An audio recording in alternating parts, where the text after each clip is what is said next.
as I told you, being a champion and stuff, and that's really important. But it can be compared to playing a World Cup. I think World Cup and playing in Europe, it's the two things that I have dreamt for my whole life. And well, one of them is really really close, and I need to keep doing good things in my club to be there. This is Vamos, presented by Michelob Ultra Superior Light Beer, and I'm your host, Luis Gomez. What's up, my people? I couldn't be happier that you're here, joining us on this very new adventure. With our friends at the Give and Go and Men in Blazers, Vamos is entering a new phase. This will be our players, our region, our football, our game, right here as you love it. Vamos. If you're not part of the family, hit the subscribe button. Now stay exactly where you are, because up next, a very special episode with the one and only Marcel Ruiz of the Mexican national team. Enjoy. At 23 years of age, our next guest has already established himself as one of the best central midfielders in all of Liga MX and now a fixture on the Mexican national team. We want to thank our good friends at Michelob Ultra Superior Light Beer for helping us out with the one, the only, Marcel Ruiz. Marcel, how you doing, my friend? Thank you very much. Thank you for your time. I'm doing good and really happy to be here talking with you guys. I'm sure your life has completely changed in the last year. I've known about you because I feel like I've been covering you, talking about you, watching you play for the better part of the last 6-7 years. You started very early in Querétaro, and now you're with the Mexican national team. And this started very quickly. Talk to me about what life is like for you now. I'm sure everywhere you go, everybody knows Marcel Ruiz. Yeah, well, as you said, it's really really different, especially in my inner circle. That I've been accomplishing a lot of goals that I had, especially the call-ups to the national team, the Gold Cup final, the championship with Toluca, Liga MX. In 3 months, I got to win three championships, two with Toluca and one with the Mexican national team. So out of nowhere, I think it started to happen. So really different. My family's really happy. I'm really happy. The fans, Toluca fans, are amazing, and of course I think they're happy with me, and well, a lot of new things, as you said. Yeah, I'd say they're happy with you. You've given them a championship in the last 6 months, and now you represent them at the highest of levels with the national team. Take me back to when you were a teenager, Marcel, when you're in Querétaro, when you're going and making your way through the Fuerzas Básicas, because I look at you, I see a player that, well, has taken the road less traveled. And what I mean by that is most of your peers, your colleagues at that age, they're not playing first division. Most of them are being blocked, or they think they're being blocked by bigger players, foreign players. You made your way up, and not only did you do it, but you stayed there. Take me through the early years in Querétaro and what it was like for you. Well, actually, also the way I ended up in the first team from Querétaro was really fast. I was training preseason with the under 20, and we had a game with the first team, like the under 20 team against the first team, and out of nowhere I played uh, first half with my team and the second half with the first team, and I stayed. Uh, Rafa Puente was the coach at that time, and he wanted to see me. And after that second half, I started to train with them. That was 2 or 3 weeks before the season started, and well, I played 5 minutes the first game, 30 minutes the second game, and the third game on, I was started. What do you think was so different about going from a youth 20 setup to the full team? Obviously, you can say, well, the quality is evident, but as a young footballer, what was the biggest, I'd say, difference in playing between the youth team and the full team? I think decision making is one of the things that set apart each division.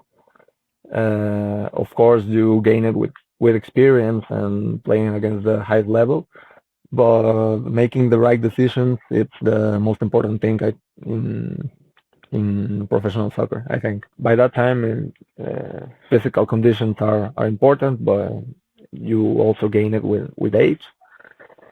And I don't know. I think handling the pressure maybe it's something important. Most of the guys I have teammates that were really good, and they had their chance, and I don't know if pressure or what happened that they played, but they couldn't maintain that level.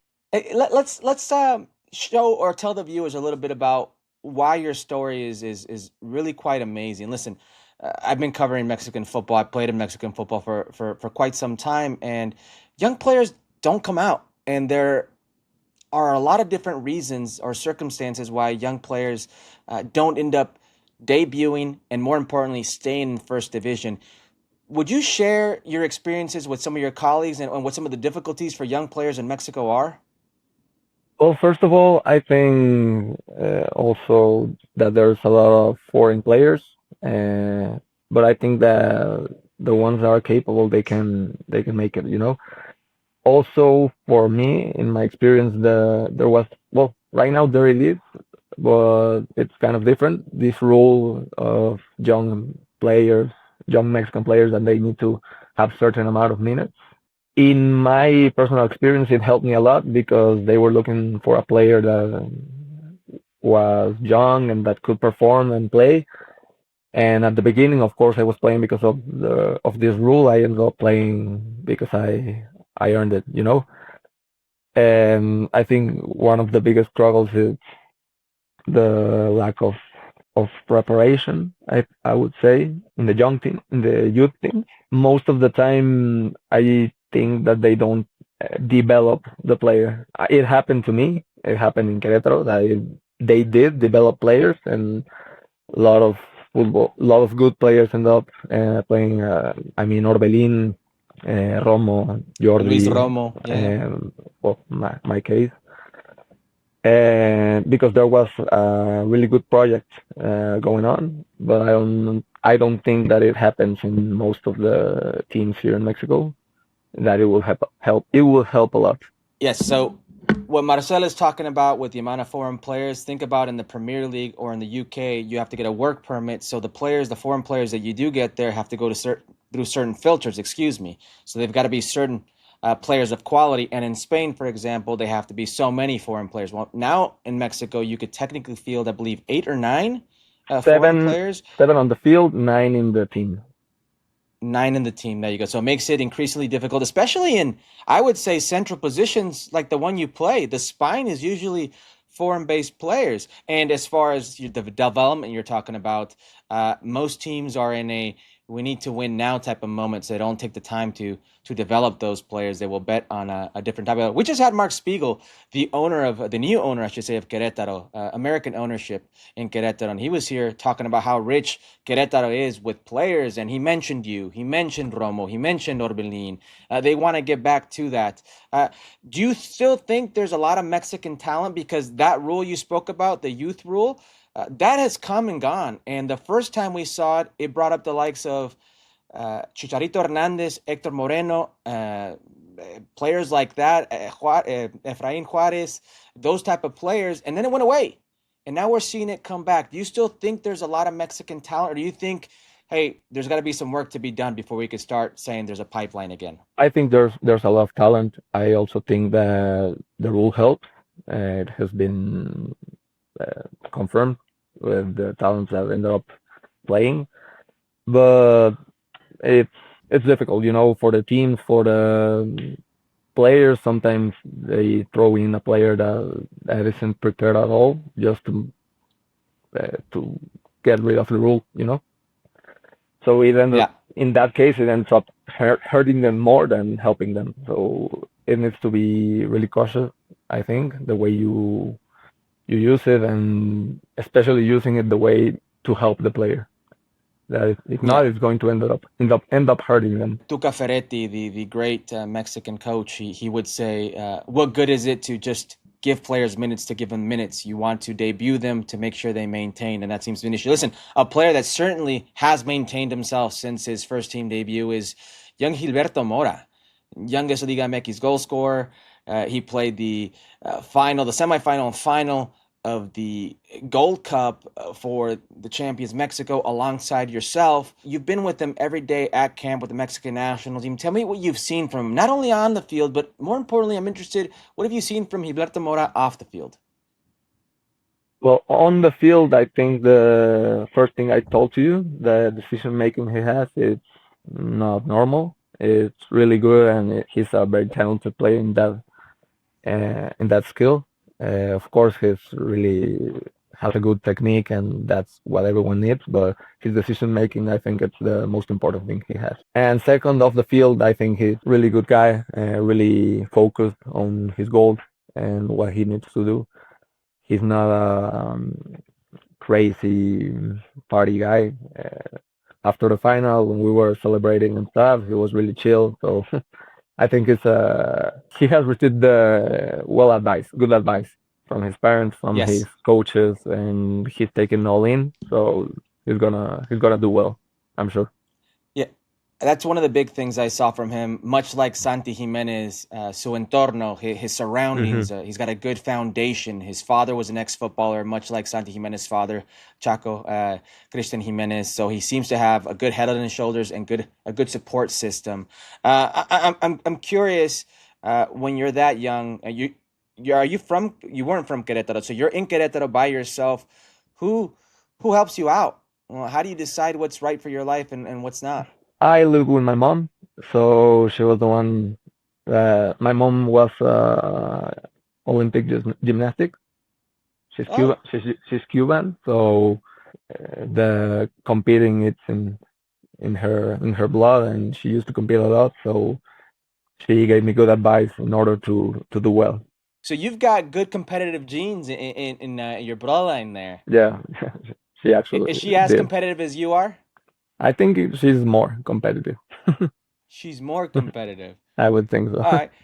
I know you also played at Cholos. I played at Cholos. I have a funny time when I talk to friends and family or people who ask me about Cholos, explaining to them the setup, the hotel, the stadium, the hipódromo, which is like the track, Uh-huh. the casino, the owner's ranch, in or around the training facilities. There are wild animals. What was your experience like playing for Cholos? Did you run over any chickens or did you run over any peacocks? Is what I want to know. Not any chickens. I got to see those animals.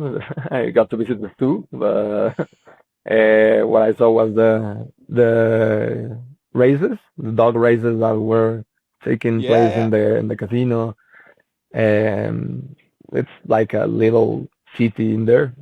You have everything. You have the gym, you have the field, you have the hotel, you have the as you said, the owner's house.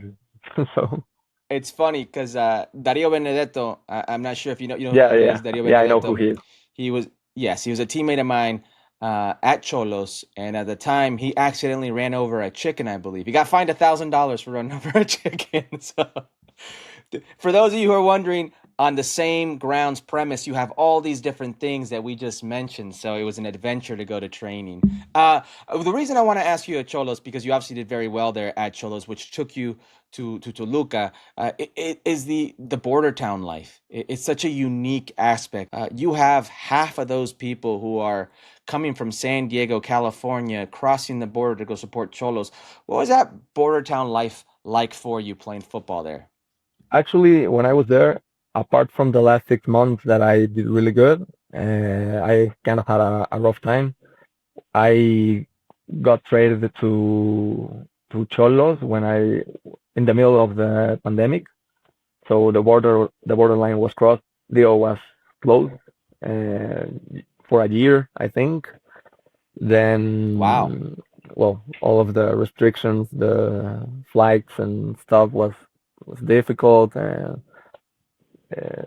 First time outside of my home without my family, and it got really difficult for me. After that, when I got used to it, and then it all started to flow. When would you say, Marcel, they started to click for you? Like things started to change for you. You started seeing things more clearly on the field and things started happening more for you.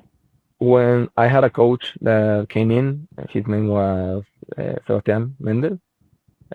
His nickname was Gallego Méndez, and he came in and kind of played the way that I was used to, like my favorite type of play, and it brought out the best of me. I think he returned the confidence to me, and he was really a really important part of my development. Then after that, I had my good 6 months there and ended up being traded to Toluca. And well, here has been my the best moment of my life so far. So Toluca is a team that is heavily invested in their players over the years. I would nickname them, excuse me, TSG, like PSG. They spent so much money on players. It was amazing. They brought in quality players, quality coaches, and could never get over that hump until Antonio El Turco Mohamed came and took you guys to that promised land. Talk to me what it's like playing for a coach like Antonio Mohamed El Turco. What's it like being a player for him? He's a coach that understands really good how you feel. He was a player, so he knows how things go and how you may sometimes feel bad or feel down, and he understands that. He knows that before being soccer players, we're people, so we have our own personal problems. And I think that confidence he shows you it's key, and knows a lot how to manage a group. Even when it's really difficult to have 20, 25 people happy because not everyone can play, he finds a way to make things easier for everyone. Everyone gets playing time. Everyone gets a reason if they're not playing. So I think that's the best part. He knows how to manage the group, and of course he's been in these situations for a long time, and uh, the games he analyzed the everything. He knows how it's going to be, and most of the time he's right. And if he isn't right, he knows how to change in the game. That's the hardest thing. Do you think he's changed you as a footballer? Because certainly at Toluca, you've taken your game to the next level. You got noticed by Javier Aguirre in the Mexican national team. You're being noticed now by Segun, or I should say, reports of Ipswich, reports of Palmeiras in Brazil. How have you thought he's changed your game? I think that understanding the moments of the game, that's the most important part that he's brought to me. He's not going to teach me how to control a ball or hit the ball right now. I'm 24 years old, and that's something I should have learned a long time ago. But he helps me understand what I need to do in certain situations of the game, defensively and offensively. And I think these last 6 months, I turned into a very complete player in both sides of the ball, like defensively and offensively. I helped my team a lot, and I think that's the most important thing because I was always an offensive player and going forward and stuff, but the defensive part it's something that I added to my game, and that it has helped me a lot. Let's talk about the Mexican national team because you said the defensive part. There's probably no better, more defensive-minded coach in CONCACAF than Javier Aguirre. It's very disciplined and order and tactical structure. What's it like? Well, I know it's exciting playing for the Mexican national team, but under Javier Aguirre because he's a legendary coach for Mexico. Well, as you said, he's very tactical, very organized, and very aggressive coach. In the good way. He wants you to be aggressive, to compete, to win your challenges, your duels. So, being coached by someone like that, he brings the best of you to represent your nation. That's the most important thing he has brought to our team now. I think being really proud and defend like it's a war. Marcel, if the World Cup started tomorrow, you'd not only be on the Mexican national team playing your first World Cup, you would be a starter for the Mexican national team in the World Cup. What does that mean to you? Well, it's a long time to the World Cup. I hope I get to start. I hope I get to go. Everything can happen, but if I do at the end, I think it would be one of my biggest dreams. As I told you, being a champion and stuff, and that's really important. But it can be compared to playing a World Cup. I think World Cup and playing in Europe, it's the two things that I have dreamt for my whole life. I'm very curious where Rafa Márquez stands with you because he's a guy who went out to Europe at a very young age and made a career of playing in Europe in arguably the best team, best era in the history of the game with Pep Guardiola's Barcelona. What does he tell you What does he tell you on the field? What does he tell you off the field? What does he envision for your future? Has he spoken a lot to you? Yeah, he speaks a lot with me and with all the players in the national team. He's kind of the guy for the offensive part of the team. He, as you said, he was part of the best Barcelona team. I think it's the best team in history of soccer. So, fact that he's there telling you things, you need to listen and you need to pay attention because he knows what he's talking about. So every advice that he gives you, you take it in and you do it. You know. It's funny when you say the legendary center back is the one in charge of the offensive part of the game, but that's really Rafa Márquez. He was the first part of that offense for any team he played in. He was the build out to that. He also played center midfielder. Any pointers he's giving you? Any advice? Anything that you've taken from him? He points out a lot of the perfiles. I don't really know how to say it. Yes, Being profiles. the profiles Yes, to control, make your controls forward. Also, to always orientate yourself on the field. Yes. always be scanning. That's a really important part of the game for him.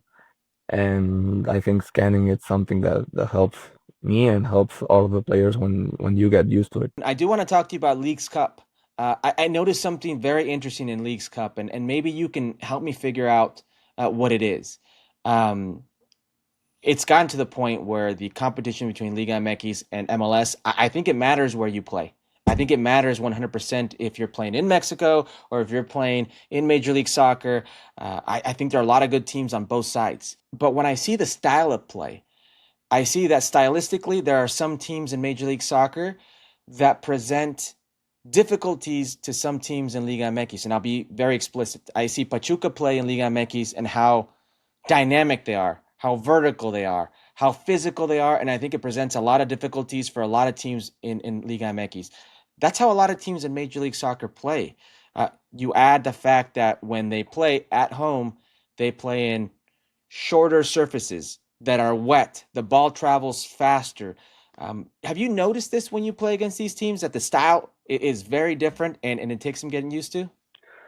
I think that it's different. I think, for example, the MLS clubs have better individualities. Individual players. Yeah, individual players. They are. It's their strong part from the team. Yes. I think Mexican teams are better as a team, and they're deeper too. Deeper, but sometimes a player like, I don't know, Marcel Ruiz, Helmi can win a game with one play. Yes. So they're players that make a lot of difference in the field. Also the fact that all of our games are away games, I think it's nonsense. For example, Leagues Cup has been won by MLS teams the 3 years that it has been done this way in a long format. But most of the time, CONCACAF Champions League is won by Mexican teams. That's because of the fact that it's a two game game. So when they come to the US to Mexico, I think it's harder for them because we have a lot of different situations. For example, you go to Mazatlan and you're playing on 40 degrees Celsius, and then you go to Toluca and you have to play 2,600 meters of height of altitude. So it's a lot of different situations you have to manage, and it's really difficult for them to come to Mexico. And I think if it was a two-way game, we would win most of the time. Yeah, I think it's gotten really interesting, Marcel. If I look at the top teams from each league, I would still say that Liga MX has more top teams. But when you look at everything else to the middle going down, I think that's where Major League Soccer has a big leg up because, well, you don't see the Querétaros or the Mazatlan having DP-like players, you know? Yeah. And with all due respect to San Jose, with all due respect to New England, you know, who aren't doing so well, they have DP players. They can pay their players a lot of money, but there's a salary cap, so the rest of the players don't make too much money. So it's a very interesting dynamic, but I do think it matters where you play. And I'm glad you mentioned that, because I think it's gotten to the point where if the field isn't level, you're going to start seeing these type of inconsistencies. So hopefully in the future, Leagues Cup can do that and make it more fair for the Mexican clubs, because this could be a very good tournament. Listen, my man, I wish I could talk to you longer. I know you're a busy guy. I wish you nothing but the best this tournament with Toluca. Tell Thank you very Hector much. Herrera, his boy, Hercules Gomez says hi. That's my boy from Pachuca. I'll He tell was him. like 17 years old when I played in Pachuca, and to see him now, what he's doing, and he's your teammate there. I hope you're learning from that guy. That guy's a No, legend. that guy is really really really intelligent, and even now he's really good. And I love him There as we a go, my teammate. man. Well, I appreciate you being on here. Special thanks to the people of Michelob Ultra, Superior Light Beer, for Marcel Ruiz being with us. And we hope to see you next World Cup. Hope to see you starting in the center midfield for the Mexican national team. Congrats on all your success, my man. Thank you very much, and I hope I'll see you soon. And well, maybe on the game against Colombia or something. We'll There we make it go. out. We'll sort it out. Thank you. This is Shooting It Straight, presented by Camarena, the most awarded tequila. FIFA is ruining the sport we love, and this time it's even worse. Reports say Gianni Infantino and company are floating the idea of expanding the 2030 World Cup to 64 teams across 3 continents and 6 countries. They haven't even studied what the bloated 48-team tournament in 2026 will look like. And already, they want to blow it up further. This isn't about the game. It's about money, TV rights, political favors. Listen to this. FIFA Vice President Alejandro Dominguez said, "It cannot pass by just as another event. It cannot be a normal World Cup. We see this as a once-in-a-100-year opportunity. Translation, bigger, messier, more cash, not better football. You take a once-in-a-lifetime tournament, the crown jewel of the sport, and you dilute it. Qualifying becomes meaningless. Everyone gets in. Group stages lose their magic. Cinderella stories? They're gone. Instead, we're left with an endless slog of mismatched games, travel chaos, and fans priced out of following their teams." And Paraguay's president Santiago Peña piled on, saying, "Encourage us to dream and dream big. Paraguay stands ready. It wants to be a protagonist. With all due respect, the only reason Paraguay is here with the opportunity to host is because of political standing. Is this what FIFA stands for? Politics? Greed? The World Cup is supposed to be special. Expanding to 64 teams doesn't make it greater. It makes it weaker. FIFA is risking the very thing that makes this tournament the one we all dream about. It's ruining the world's greatest event." And I'm just shooting it straight.